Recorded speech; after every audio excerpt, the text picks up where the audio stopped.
can't keep a hold of these books. Do you suffer from books that constantly fall out of your hands? Try The Broken Scale by Nick Clausen. Oh, a paper cut. We're also on digital. This is too floppy. Also in hardback. Broken Scale. Amazon. Amazon.com.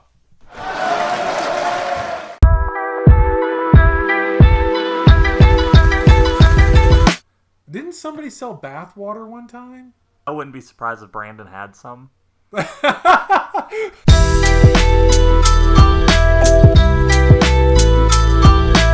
I'm still needed. Meanwhile, Could you choke a little quieter, please, sir?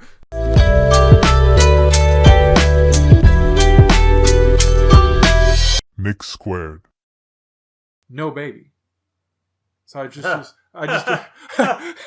just assume there's a child that frequents this establishment, Sure. like a grandchild or something. So I'm looking at comics and I'm shuffling around, and like Nick said, great selection, thousands upon thousands, a lot of square footage. And I turn behind me and she's staring at me and she's barely moving, so the lights around her aren't on, and she's rocking the bassinet. the empty bassinet. The empty bassinet, just slowly. Ooh. And my wife, who was my fiance at the time, said that she had to go use the restroom and left to go use the restroom. And I'm watching her go down a dark hallway in the corner, lights flickering behind her. She comes back not even 30 seconds later. I said, "Hey, you okay?" And she goes, "I can't use the bathroom. I can't do it. We need to leave. And it was terrifying experience. But as we were leaving, and I'll never forget this, the lady behind the counter, she asked me, very old, probably at least 2,000 years old. Yeah. Knew Moses on a first name basis. And she asked, she's like, "Is there anything you're looking for?"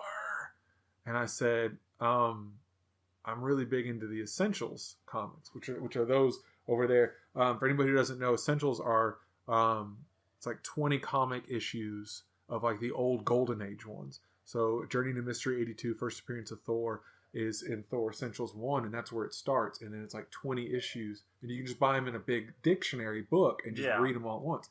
Well, they were out of print then. I said, "But I'm looking for number 2, Thor Essentials 2. And without missing a beat, she goes, "That's a really hard book to find." And I said, "Yeah, I can't find it anywhere." So she pulls out a piece of paper, pulls out a pen. I'm not sure if she was writing in blood or not. And she goes, "Give me your name and number. I'll call you." So I give her my name and number like any, red-blooded American. Didn't think anything else about it. 6 months go by. I'm out of state visiting family in Utah. Get a phone call. Number I don't know. And this was before we want to talk to you about the warranty on your car. So I answered. And that same dry voice. "Nick, I got your Thor." I said, "You what?" "Thor Essentials 2. I was like, "Oh, okay, yeah, I'm still looking for it." And she goes, "Retail's like $19. I said, "Yeah, but it took you 6 months to find it." And she goes, "You're right. $17. I'm sorry." And tried to go lower on the price. And since then, I don't care about my kidneys. I don't care if I lose body parts in there. They have done phenomenal customer service. Any comic, no matter how obscure it is, they'll find it for you and get it to you in a pretty good time. 6 months. And they never try to upcharge you for anything. No. And always super nice. And if you play Magic, if you're in the area and you play Magic, that's what that hidden door is for. It opens up, and they have this whole area, tons of folding tables to play Magic on. I'm sure they have D&D there. They do. Friday Night Magic. They have D&D. They have Pokemon tournaments. They had all kinds of stuff. Wonderful place to go. You just got to get over it and get in there. It's real creepy. But once you spend some time there, it feels homey after a while. It really does. I prefer to go there than anywhere else. But again, first time 10, 15 years ago was terrifying. But then, like I said, everybody spends something. I've seen people spend thousands of dollars on a football. Yeah. This game used or signed, and I don't get the drive to that. But hey, if that's what you're into, by all means, get your football. I don't think I could ever spend $1 million on a comic book. No, not unless I had unlimited money. Especially one you're not going to read. I'm convinced if I had unlimited money, I would probably die really soon because I would try to be Batman or Iron Man.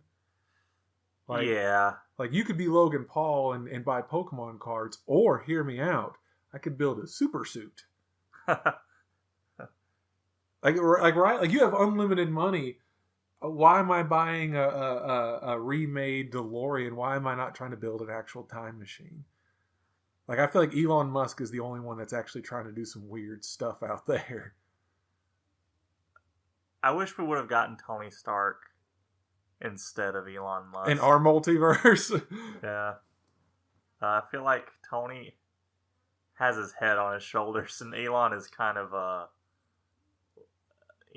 he's a loose cannon in every sense of the word.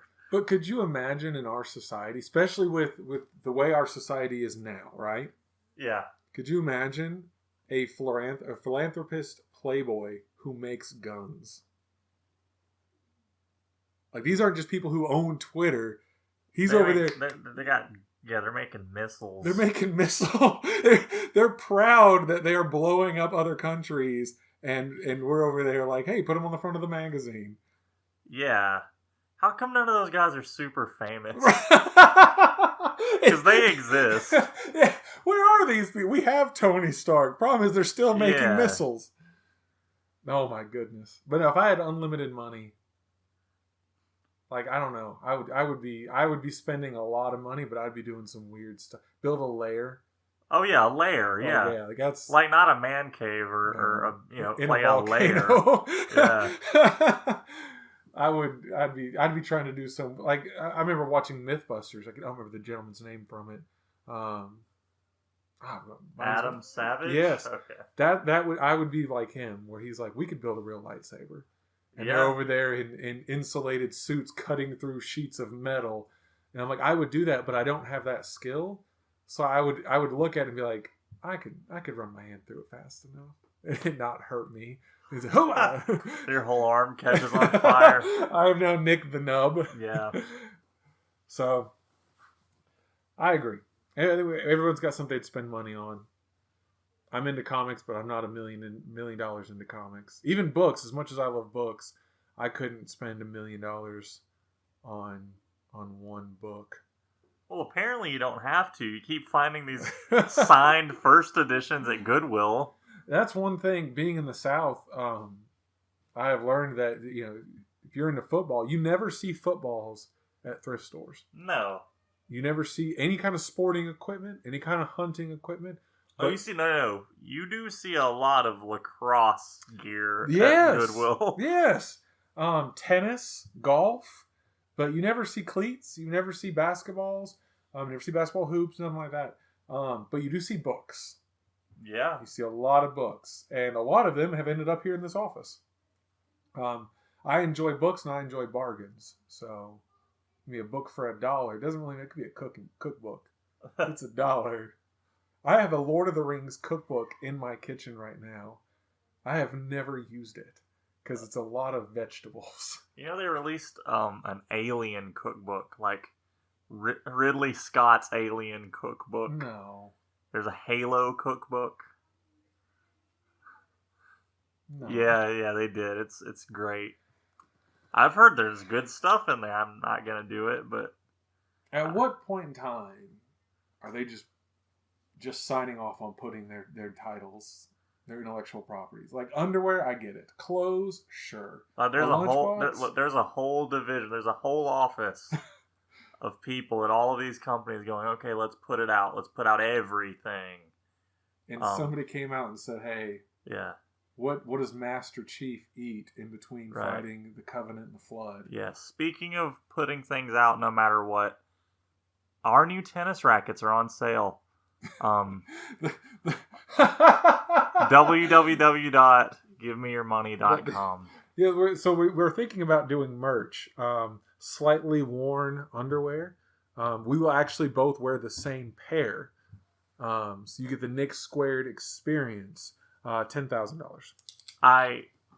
All of my socks are starting to get a hole right where the toe is. Perfect. Let's put it on the merch store. Yeah, I gotta be able to make money off of those. That's a waste. Brandon, if you could help us with that, we want a merch store where we can sell all of our used junk. Pots and pans, slightly used.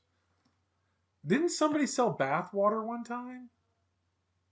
I feel like yeah, I wouldn't be surprised if Brandon had some.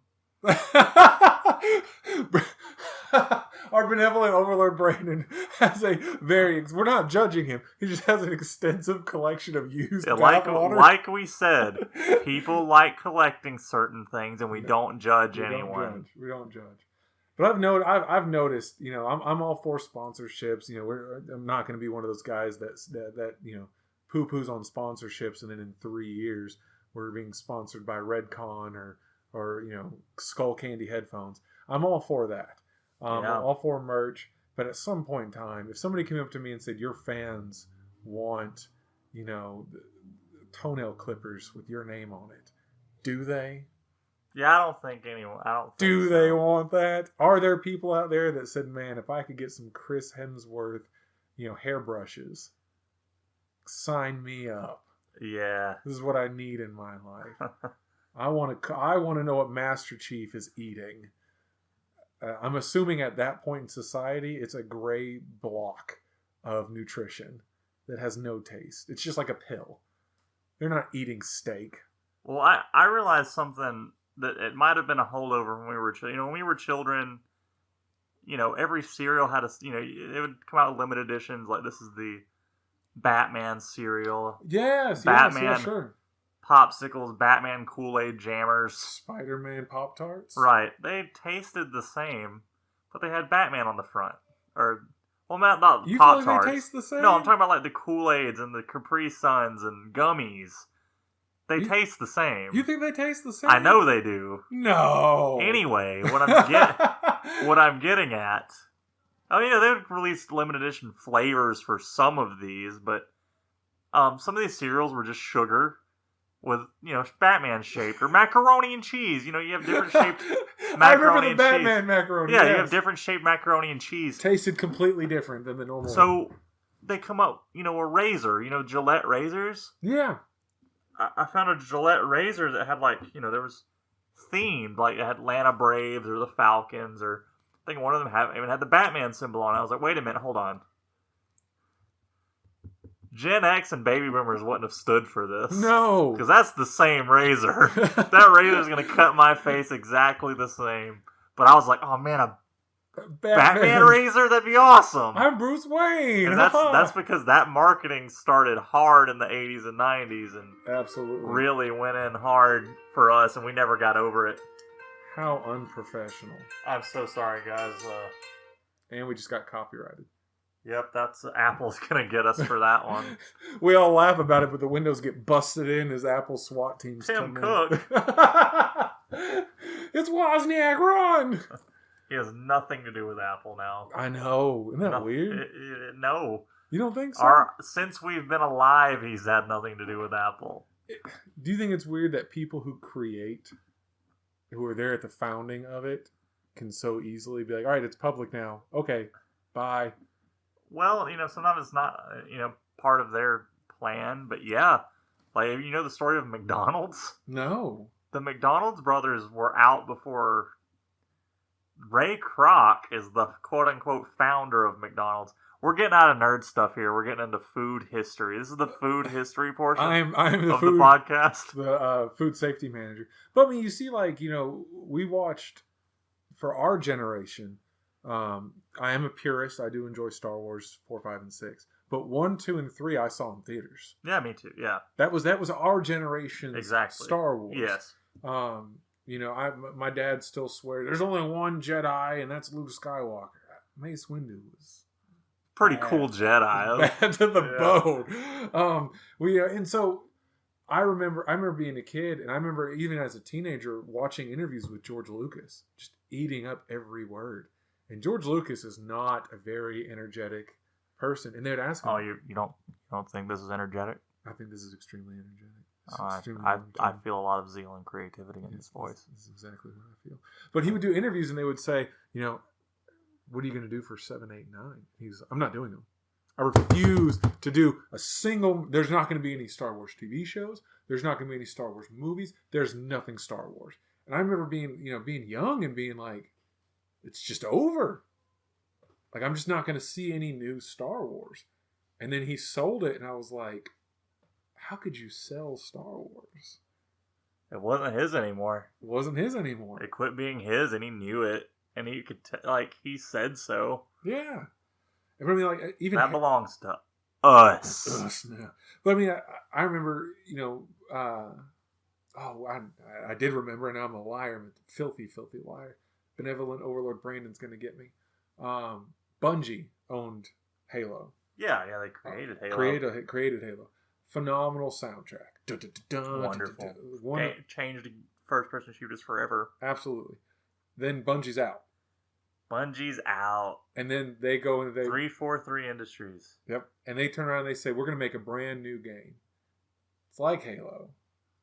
But it's not. About Destiny? And I remember playing Destiny and everyone was like, it's just like Halo. No, it's not. The controls were just like Halo. Sure, yeah, but every other FPS is too. Absolutely now. But, and I don't know, just looking back on it, I wonder, how would we feel if tomorrow 2 other Nicks came in and said, we want to buy your podcast? You're out. And then it gets wildly successful because we're not part of it anymore. And we see billboards everywhere. Nick Squared, Nick this, Nick that. And there's Benevolent Overlord Brandon's face and the 2 new Nicks, because they're going to keep him on. Yeah. And you just know, you're that guy who had a coffee shop. I started Disney. No, you didn't. You're out. Yeah. You're gone. Do you think they care? Or do you think they get their money and they just run? I know what I would do. Get the money and run? Yeah. You would sell this whole establishment. If Nicolas Cage walked in here right now and said, hey, I'm going to buy your podcast, okay? Yeah, I would do it. I'd be like, okay, yeah. No, nice. Well, nice to meet you, sir. That's because it's Nicolas Cage. And I agree. He deserves this. Yeah. In fact, we'd like you to meet our next guest, Nicholas. The third Nicholas. Every guest on this show will only be Nicks. It's the famous Nicks in our time, or they legally changed their name. Name 3. What, famous Nicks? Yeah. Yeah. I named 2 right now. Well, there's that one guy, Nick. You remember him? Nick. He did that thing that one time. Yeah. Yeah. Nicolas Cage. No, I would. There's very few things I wouldn't sell in my life. Yeah, no, I would sell lots of things. Money's really cool. The entire time I was growing up, I was always told money won't buy happiness. And it keeps you from being sad though. and I watch famous people. They'll be like, it's been really hard. We're taking 3 months off to go spend 3 months in Cancun just to recenter ourselves. And my eye twitches. I'm like, 3 months off? I barely get 2 days off a week. Yeah. What do you mean 3 months? It's really, really hard. You know how hard it is to pick 3 meals a day to make for a family? Forever. They're hungry every day. Every day they wake up. They don't say, hey, Dad, good morning. It's good. What's for breakfast? What's for lunch? What's for dinner? Can we have a snack? That's the hardest question in my life right now, is what am I going to cook for the rest of my life? Yeah. Anyone out there that is either about to have a kid or just had one, it takes a long time for them to make their own food. Man, it really does. And also, if anybody wants to sponsor us and throw in a couple $1 million to help out 2 Nicks and a Benevolent Overlord Brandon, we accept donations in all forms. Cash, gold, silver, Bitcoin. Is Bitcoin still a thing? Not for long, it looks like. Oh, I was never into cryptocurrency because I didn't understand it's money you can't see. Money already, to me, it's paper. Right. And I was in Europe when the euro came out, and they were like, we were in Germany, we had the mark. And so I was like, look, I have money. And they're like, not anymore, you don't. Huh. That's not money. I'm like, no, this is like 150 marks. And they were like, it's not, it's useless. You missed the time frame to convert it over to euros. And I watched how quickly paper and coins lost their relevancy. So paper money to me already is weird. It's just, debit cards, everything's numbers on a screen. But Dogecoin, we made money off of a meme, and it's worth billions of dollars for 37 seconds.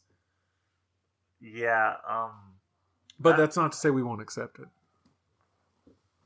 Yeah, just, make it snappy. Yeah, we're really sick and tired of working. Oh my goodness. We're getting off of nerd topics. So we got 10 minutes left. A few more questions. Trying to get some more questions and trying to get you guys to learn more about us. Because we're awesome. Two of the greatest Nicks I've ever met. I haven't met Nicolas Cage, though. So yeah. He's really what every Nick, when they're born, they strive to be a Nicolas Cage. Absolutely. More so now than when he was extremely famous. I love watching. He has 14 movies come out every year. And they're great. Says yes. He just says yes. Just says yes. But so one thing in movies, in particular, I've noticed there was some fluctuations over the years. You had movies that had scores. Yeah. Instrumentals, people singing in Nordic dialects, and it was beautiful. Then you had movies that just took popular songs, by Linkin Park or by whoever was famous at the time, sure, yeah, and just said, "Hey, Eminem, you want to do the soundtrack for Venom?" Yeah, I love those. Yeah, so it's a love-hate thing. But what would you say? Favorite music score, favorite music, anything from a movie? It has to be in a movie or a TV show. So this is gonna be pretty lame. SpongeBob SquarePants? No. The Scott Pilgrim movie. Scott Pilgrim versus the World? Scott Pilgrim versus the World, yes. So the soundtrack. Now the soundtrack and the score obviously are two different things. Sure. The soundtrack, amazing. One of the best movie soundtracks ever. Really? Ever, yeah. Me and you were into different kind of music. Oh, yeah. Oh, yeah. Hey, not judging. Wow. That's the soundtrack. From Sorry, Scott it is not. But so the Brandon, soundtrack. Brandon can edit that out. Absolutely amazing. You got Beck. That's it. No. Frank Black or Black Francis. Pixies. There's no Pixies in there, but Black Francis has some stuff. And then of course songs that Beck wrote, that Sex Bob-omb, the band in the movie, perform, are on the soundtrack. Great soundtrack. I have it on CD. I love it. Then the score. Nigel Godrich, chiptunes. It sets the atmosphere amazingly. Nick is shaking his head. He doesn't get this. No idea. Love 8-bit music. I thought the answer was going to be completely obvious. You just went left. Sorry, man. I love it. It hits a spot in me that just lights something. Scott Pilgrim in general is... You're fans of the comic. I love it. It's my favorite series of books. Okay. It's my favorite series of graphic novels. Do you feel the movie did it justice? Yes, really? I do. Okay. I do think that there is a series is coming out, an anime series, and I think it's going to do it more justice because they perfectly adapt the first book. Perfectly adapt the movie. Perfectly adapts the that first was only book. The first book. No. You let me finish. Okay. You got me excited. Your energy. It perfectly adapts the first book and then speed runs the other 5. The other 5. There's 6 books. Just speed runs through them. But the first book is adapted perfectly, but the soundtrack and the score is just absolutely phenomenal for people like me, I suppose. I watched the movie, finished it, and said, "That's cool." That's how most people felt about it. The biggest thing I took away from it was vegan power. Yeah, you know how they say you only use 10% of your brain? Yeah.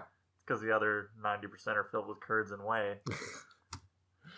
Oh my goodness. All right, so anyway, it's a wrong answer. So I'm sorry. You chose the wrong Pokemon. You're right, I'm sorry. Wrong score. No, Fanta, again, not judging. Other than that, anything by John Williams. Pretty much. Yeah. Pretty much. Did I steal your answer? Go ahead. Yeah, Okay. pretty much. Nice. I enjoy the regular music and songs that come on with movies and TV shows, especially in modern movies. Yeah. Like I said, they threw in Eminem on the Venom soundtrack. I've worked out to that song several times. Nothing wrong with it. But to go through and listen to like the Lord of the Rings soundtrack. That is a score. Yes. Star Wars, especially the opening, when the crawl happens, you know what you're watching. Exactly. Indiana Jones. You can be in an X room, not know what they put on. If you hear dun dun dun dun, absolutely, you know they're watching Indiana Jones. You know if Lord of the Rings is on. You know if Harry Potter is on. It's a Harry Potter. I mean, it's absolutely. I think that John Williams did that too. Yeah, he did. I didn't notice Harrison Ford hates the Indiana Jones song. Harrison Ford hates everything. He hates Harrison Ford. Harrison Ford does not like a single Harrison Ford property. No. He's a curmudgeon. He's like, imagine how I'm going to be when I get older, honestly. You're going to be Jeff Goldblum when you're older. True. You have no choice. Ooh. Interesting. We're both, no one knows what, people who know me obviously know what I look like, but if you don't. Jeff Goldblum. I'm quite lanky. No, that's a lie. He is Jeff Goldblum. Looks like it. Facial features. You're gonna give me a big head. I'm not that handsome. The Great Value version of Jeff Goldblum. I look like. No, but he does. He sounds like him. Does a great. We have Jeff Goldblum at home. Yeah, Jeff Goldblum at home. But I watched an interview, or not an interview. I watched an award show, and they said, now presenting the award, Harrison Ford. Harrison Ford comes out, and they're ba ba ba ba ba ba, and he gets up and he goes. Hate that effing song. It follows me around everywhere. And I've watched interviews with Mark Hamill, and he does a phenomenal Harrison Ford of course impression. And Harrison Ford hates that he does Harrison Ford so well. And he's just an angry old guy now. Because Mark Hamill says they're friends. He never looks happy to be in the room with Mark Hamill. Mark Hamill's the only one that says they're friends. Harrison Ford has never been like my best friend, Mark Hamill. My best friend was this guy that I met at a bar. We never talked again. Yes, fantastic. That's how I imagine Harrison Ford is like. I don't know. I watch old westerns every once in a while, and I just envision that's how Harrison Ford lives now. Speaking of old westerns, those old westerns is probably where the score for Indiana Jones came from.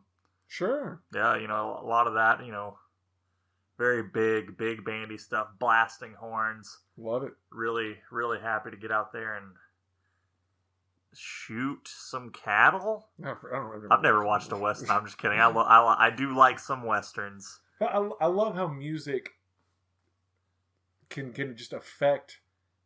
In movies, you can build the scene, and watching the other day, both Nick and I recently had children, not together, obviously, but we just had children right around the same time. Yeah. And my wife and I are up with the child as new babies do. Excuse me. Very unprofessional for me to cough. And at one point in time, we were up. She was feeding. And we started getting ready to go back to sleep. And my wife, I don't know if your wife's this way, when she wakes up, she can't just go back to sleep. It takes 30, 40 minutes, takes an hour to really unwind. Even if she's only up for a second, it just restarts her clock. No, I think my wife has narcolepsy. Oh, never mind. But so she was laying down. I had fallen back asleep. The baby had fallen back asleep. She couldn't sleep, so she put on Lord of the Rings: Return of the King. Which, if you're going to fall asleep during a Lord of the Rings movie, it needs to be The Fellowship. A lot of very walking. Calm movie. Very calm movie. But so I wake up 4 or 5 in the morning, and the Rohirrim are about to storm, and he's giving the speech and smacking swords on spears. And I mean, I woke up, and my child woke up, 2 weeks old, and him and I are just sitting there, just in awe of this scene. And the bom, bom, bom, bom, bom, as the horses are, and I was just like, they're not talking anymore. It's just music, and it's beautiful, and it sets the scene so well. Old horror movies. Oh, God, yes. when it would get silent and Yeah. something about to happen. Shout out to Harry Manfredini. I know you're listening. If you want to be on our show or buy our used underwear. Scary. I believe Friday the 13th score is the scariest music I've ever heard. The screeching violin and they own the first movie. They only played music when the killer was around. The jump scares that weren't the killer had no music. Wow. The music, if there was music, it's because the real killer was there. Now, I will say my favorite horror music score, Voodoo Apocalypse. I remember that. So, yeah, you let me borrow that. Yes, Voodoo Apocalypse. If you haven't seen it, which if you haven't seen it, you're missing out. But they filmed it to look like, I think it was supposed to be like in the 50s or no, like the 70s. Yeah. So it's filmed. It looks like old film where it's scratching and stuff. It's dull colors. But this guy is playing funky bass lines and creating zombies with the funk. Yep. And so it's these two cops, and it's it's Nacho Libre style, Jack Black humor, so it's awesome. But the score is just bluesy funk, and he would look, and the camera would zoom in on their face. You want to hear the funk? And he would just start smacking the bass, and then people would just start twitching and turn into zombies. He would control hordes of zombies with the bass. And I watched that movie, and I looked at my wife, and I was like, best movie. And whoever convinced a production team and everybody here to be a part of it and act so well, that's who needs to be running our country. There you go. Not 90-year-old people. No. The producers of Voodoo Apocalypse run 2024. 2024. I was watching. We're almost done. I was watching the Macy's Day Parade.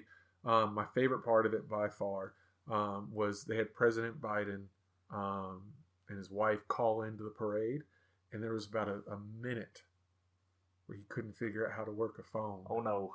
And it was Uncle Joe. It was. I promise you.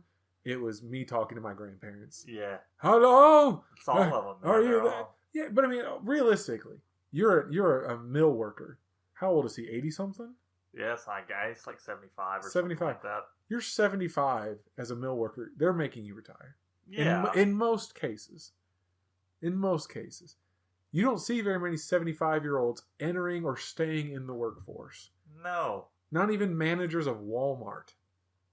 Let the guy have a nap. Yeah, chill. Let him.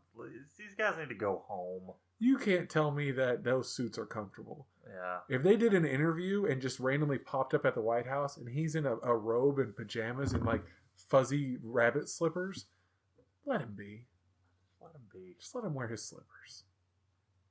God. I just want to give him a recliner. Yes. I hope Joe Biden has a recliner. That guy, he just conks out sleeping in the recliner. That's what I want for him. They bust into the Oval Office. He's got his feet. Oh man. Hey, what's up, guys? Yeah, I don't know how to do Joe Biden. I remember when Bush was president and Oliver Saturday Night Live. Oh my God, he was awesome. Just to make fun of. George Bush was the most unintentionally funny president ever in the history. I'll never forget. I was watching Saturday Night Live, and they did phenomenal impressions of him. And on one of the episodes, squinty eye, Al Qaeda, I'm going to find you, and I'm going to bring him to justice. Yeah, good stuff. Good stuff. And he didn't mean, like you say, he didn't mean to be. No. Man, he was funny. Everyone was still really cool with each other then. Not anymore, because, God, if you make fun of Donald Trump in front of some people, they get pretty irate about it. Isn't it weird? It is weird. It's weird. But then again, some people have that same energy if you make fun of their football team. It's a lot like that. Or if you make fun of, I'm not a big Star Wars fan. Some people are cool. See? I'm just kidding. Yeah, no, I'm just kidding. But some people are cool about it. If you go to a convention, and I've watched videos of people walking around and titling cosplayers. So they'll see somebody who's obviously, Mario. Yeah. And they'll call him something completely random. Hey, look, it's Zelda. Yeah. And they'll do stuff like that. And these nerds get mad. And I'm a nerd. Look, man, if you ever find yourself getting angry, and no one has taken anything from you or hurt you, you're probably in the wrong. You're probably in the wrong because unless someone insults you directly, takes something from you, won't leave you alone after you've asked, tries to hurt you, anger is probably not the appropriate response. Sure. Unless you're making fun of Star Wars. Yeah, then you can get violent in that case. Yeah, you deserve everything that comes. Go ahead and forget all your values. Being an introvert nerd that especially has children, especially young children and new babies, nobody wants to hang out with somebody that has a baby, except for other people with babies. Because they just want to share in the misery of no sleep and caring for something that is defecating on you. Sure, yeah. I'm not around people anymore. Well, that might have something to do with the pandemic. Because I am not an introvert. I would love to blame it. Nick, you don't have a lot of friends? Oh no, it's COVID. COVID ended my friendships. I didn't have friendships before. What are you talking about? This is gonna sound odd. I'm very social. Very. Really? Yeah. Like before the pandemic, I liked hanging out with large groups of people. It fed I don't know why. Maybe I'm a narcissist that likes it when people laugh at his jokes. Wow. But we also give therapy sessions here on the Nick Squared podcast. If you'd like to have get some good quality help from non-licensed. Actually, no. I'll tell you what. I'm licensed. I'm a food safety manager now. So I could obviously give some sort of advice. I have a master's degree in creative writing, and I've really debated going back and getting my PhD. But I won't because my wife said she refuses to call me doctor. And then why would you? Why would you get it? PhD? Yeah, why? And I've told her she was like, so if you're at a restaurant, somebody starts choking, and they say we need a doctor. I'm like, I'm a doctor. And you're laughing just like she's laughing, but she just look at me. She'd be like, if you're not that. Is there a doctor in here? I'm a doctor. Would you like to see my creative writing thesis? I can give you references of books to read in the hospital as you're recovering. Like I'm still needed. Meanwhile, could you choke a little quieter, please, sir? I'm trying to tell you about why Stephen King's Dark Tower series is completely revolutionary. You're being very rude, sir. I see you're laying on the ground. You're not even looking at me. Oh, yeah. But no, so I mean, honestly, why go into debt with all the student loans and get a doctoral degree if they're not going to call you doctor? Yeah, that's insane. I'm really actually kind of upset about that now. I need more therapy. With Nick Squared Podcast, you can buy our underwear and get therapy lessons. I think I'm going to stop talking to you now, Nick. I think we've reached a point where your insane ramblings are enough for this episode. You're welcome. You're welcome for the Nick Squared Podcast. I've been Nick. And I've been Nick. But I have also been Nick. I'm Nick as well. You're Nick? You're Nick. We're Nick. We are one. You're welcome. Hope you enjoyed. See you next week. Nick Squared Podcast.